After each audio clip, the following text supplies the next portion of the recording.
Daylight saving time begins Sunday.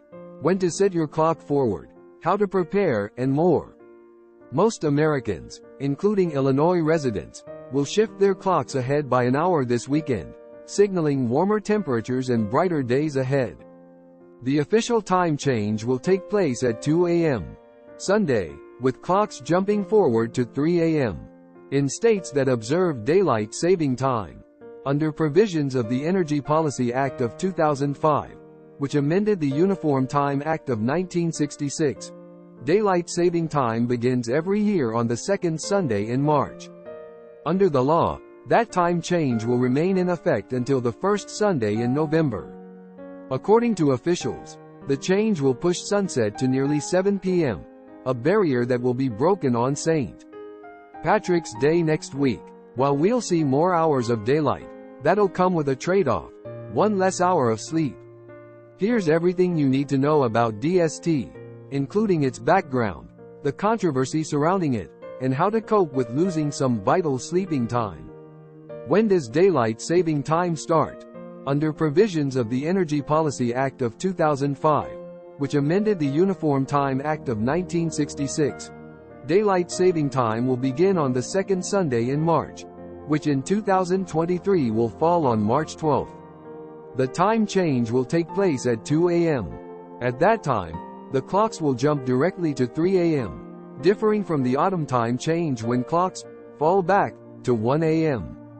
Upon the conclusion of daylight saving time. When does daylight saving time end? Daylight saving time will end at 2 a.m. on November 5, 2023, in what is known as the annual fallback. What is daylight saving time? Daylight saving time is a changing of the clocks that typically begins in spring and ends in fall in what is often referred to as spring forward and fall back. Under the conditions of the Energy Policy Act of 2005, daylight saving time starts on the second Sunday in March and ends on the first Sunday in November. On those days, clocks either shift forward or backward for 1 hour. But it wasn't always that way. Clocks used to spring ahead on the first Sunday in April and remained that way until the final Sunday in October. But a change was put in place in part to allow children to trick or treat in more daylight. In the United States, daylight saving time lasts for a total of 34 weeks, running from early to mid-March to the beginning of November in states that observe it. Some people like to credit Benjamin Franklin as the inventor of daylight saving time when he wrote in a 1784 essay about saving candles and saying, "Early to bed, early to rise makes a man healthy, wealthy, and wise." But that was meant more as satire than a serious consideration. Germany was the first to adopt daylight saving time on May 1, 1916, during World War I as a way to conserve fuel. The rest of Europe followed soon after. The United States didn't adopt daylight saving time until March 19, 1918. It was unpopular and abolished after World War I. On Feb. 9, 1942, Franklin Roosevelt instituted a year-round daylight saving time, which he called wartime. This lasted until Sept. 30, 1945. Daylight saving time didn't become standard in the U.S. until the passage of the Uniform Time Act of 1966, which mandated standard time across the country within established time zones. It stated that clocks would advance 1 hour at 2 a.m. on the last Sunday in April and turn back 1 hour at 2 a.m. on the last Sunday in October. States could still exempt themselves from daylight saving time, as long as the entire state did so. In the 1970s, due to the 1973 oil embargo, Congress enacted a trial period of year-round daylight saving time from January 1974 to April 1975 to conserve energy. What happened with the Sunshine Protection Act? Under legislation unanimously passed by the Senate last year known as the Sunshine Protection Act, the seasonal changing of clocks would effectively be eliminated in the U.S., except for Hawaii and parts of Arizona. Despite passage in the Senate, the bill has stalled in the House, where it remained in a committee until the expiration of the previous Congress. Overall, thoughts on the potential shift vary. The Sunshine Protection Act was introduced by Sen. Marco Rubio, Florida, who suggested it would reduce crime, encourage kids to play outside, and lower the risk of heart attacks and car accidents. There's some strong science behind it that is now showing and making people aware of the harm that clock switching has, Rubio said on the Senate floor in March, NBC News reported. A 2020 study found that fatal traffic accidents in the U.S. rose 6% in the week after daylight saving started. Other studies have found that the switch to daylight saving brings small increases in workplace injuries and medical errors in the days following the change. A 2019 study, meanwhile, found that the risk of heart attacks went up in the week after clocks sprung forward, though other research did not find such an increase. The research overall is mixed, however, and the American Academy of Sleep Medicine supports the opposite switch to permanent standard time, as research shows that bodies function best with more sunlight in the morning.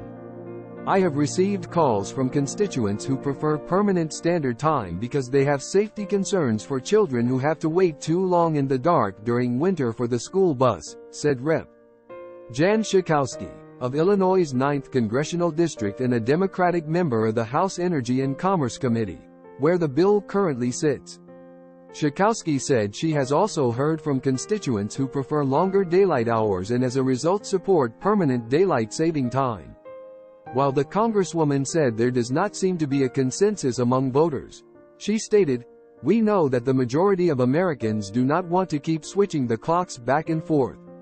According to the AASM, which is based in Illinois, standard time may be more aligned with our body's internal clock. The daily cycle of natural light and darkness is the most powerful timing cue to synchronize our body's internal clock, AASM says.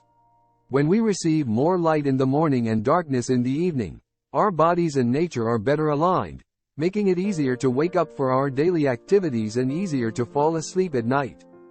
Daylight saving time disrupts our internal clock, leading to sleep loss and poor sleep quality, which in turn lead to negative health consequences. More populous cities would be impacted by darker mornings as well. With permanent daylight saving time, sunrise wouldn't occur until 8:20 a.m. in New York City in January.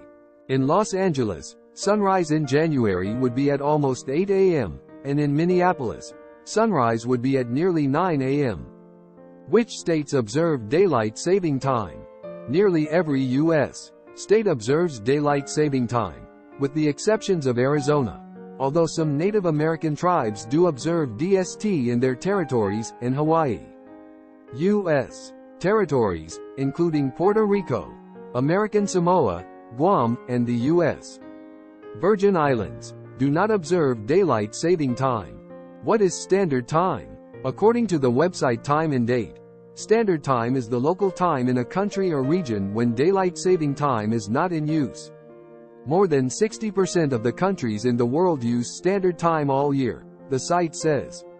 The remaining countries use DST during the summer months, generally setting clocks forward 1 hour from standard time. According to the AASM, it's standard time that more closely matches our body's internal clock. The daily cycle of natural light and darkness is the most powerful timing cue to synchronize our body's internal clock, the Illinois-based organization says. When we receive more light in the morning and darkness in the evening, our bodies and nature are better aligned, making it easier to wake up for our daily activities and easier to fall asleep at night. Daylight saving time disrupts our internal clock, leading to sleep loss and poor sleep quality, which in turn lead to negative health consequences.